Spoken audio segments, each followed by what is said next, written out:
Hey guys, my name is Simpzy. How are you all doing? Welcome back to some more Hearts of Iron 4. In today's video, we're going to be checking out a Game of Thrones mod. Yes, a Game of Thrones mod for Hearts of Iron 4. It is called Westeros 1936. So guys, if you want to see more Hearts of Iron mods on the channel, please leave a like and a comment. It's the best way for me to gauge your support.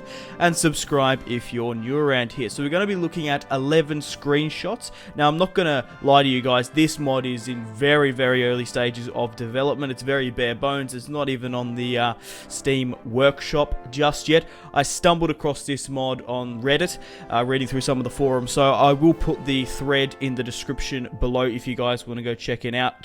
So in this video, we'll go through some screenshots, we'll go through the progress, and we'll go through the FAQs and sort of create a hype about this. Would you like to see a Game of Thrones mod for Hearts of Iron 4? Let me know in the comments. So we're going to be looking at the world map, the campaign map firstly. So we've got Westeros, of course, and we have Essos to the right there. So it's really cool that we've got the two major continents of the world. We've got the Seven Kingdoms, of course, and their minor factions. We've got Daenerys Targaryen over in the right there in Essos, and we've also got the Dothraki. We've got Karth, which is really, really cool. Okay, moving on to the Daenerys Targaryen, House Targaryen screenshot. As you can see there, you can see House Targaryen in Essos. We've got Yonkai, we've got Astapor and Karth, which is really cool. If you're looking in the top right there, you see the flag of House Targaryen and Daenerys herself. She is democratic, and she has a sort of a trait, I think it's a retainer, slavery collapse, which is quite cool to see. House Lannister is, of course, in the game. They are fascist by the looks of it. We've got House Lannister in King's Landing. Okay, it looks like King's Landing is different, and then there's House Lannister in the Crown Lands, and then we've got House Tully just there as well.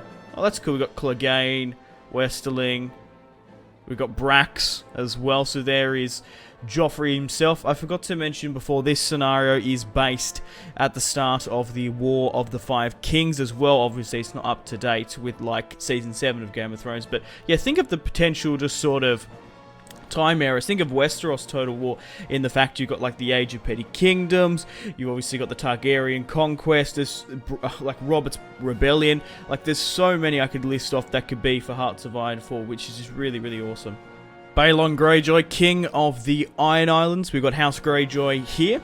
He is currently neutral with a little bit of fascist, communist, and I guess democratic. It'd be cool as well to see if they could put like different lore characters in those political parties. So maybe you can let someone else arise to the major house. So one of his retainers here is Theon the Prisoner. Recruitable population minus 25%. So that's quite significant there for House Greyjoy. House Tully is communist, which I find is quite funny. I'm not entirely sure why that is, but the Communist Party is rampant in the Riverlands, I guess. So they're communist. Like I said, this is very early stage of development. I'm sure this is sort of placeholder. So in the north, looking at the map, we've got Mallister, we've got House Frey as well. To the right in the Vale, we have House Arryn, Baneford and Westling. They're some of the minor factions within the Westlands itself. And the slither between House Tully and Arryn, you can see House Darry.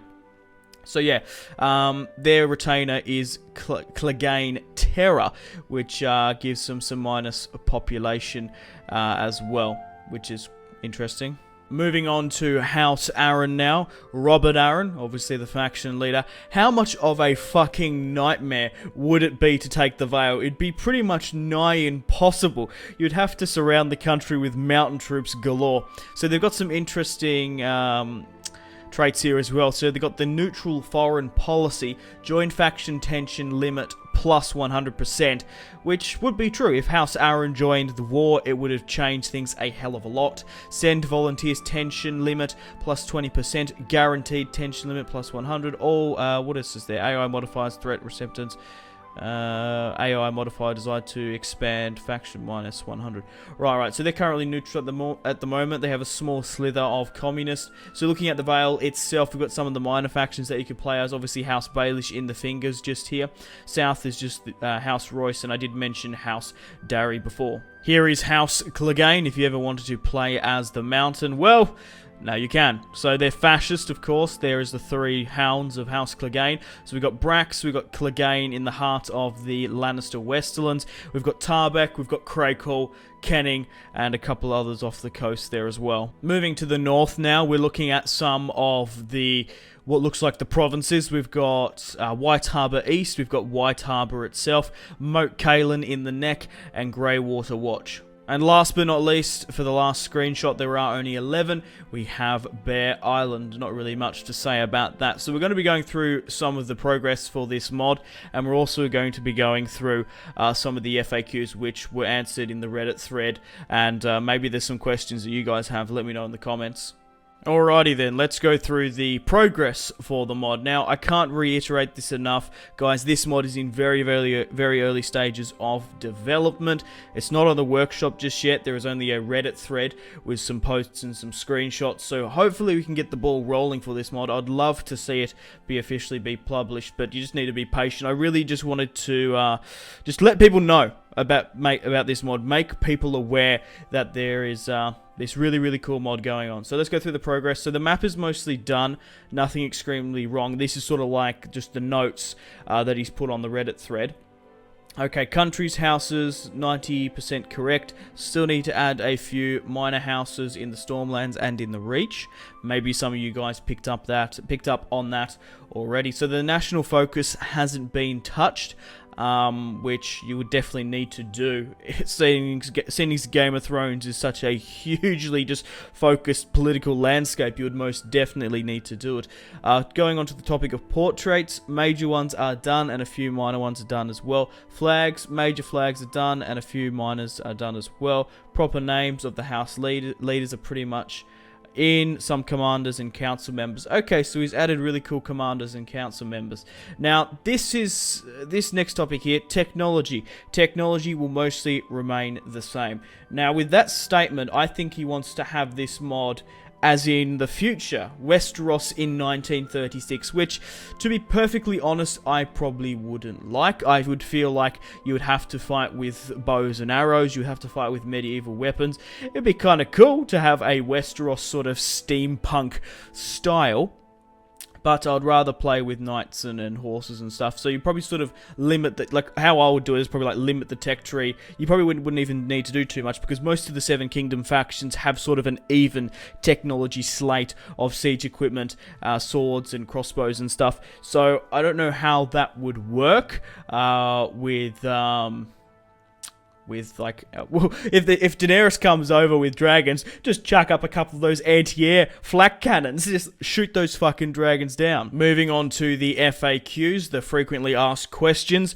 So most of the questions were, is it that hard to actually make a new map? It's not easy making a new map, that's what the mod developer said. The faction / country from Hearts of Iron 4 is now switched by major to minor house. Right, okay, so faction and country is now major and minor house, which is cool.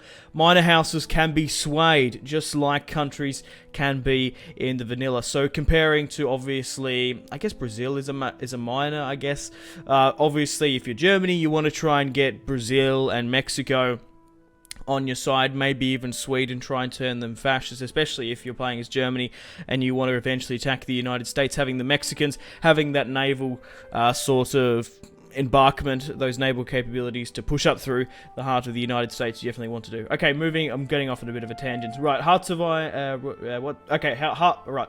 House support replaces ideologies. Okay, loyal minor houses will be very loyal, while some houses are happy to switch sides. So that's cool. That's where the politics comes into it and switching sides.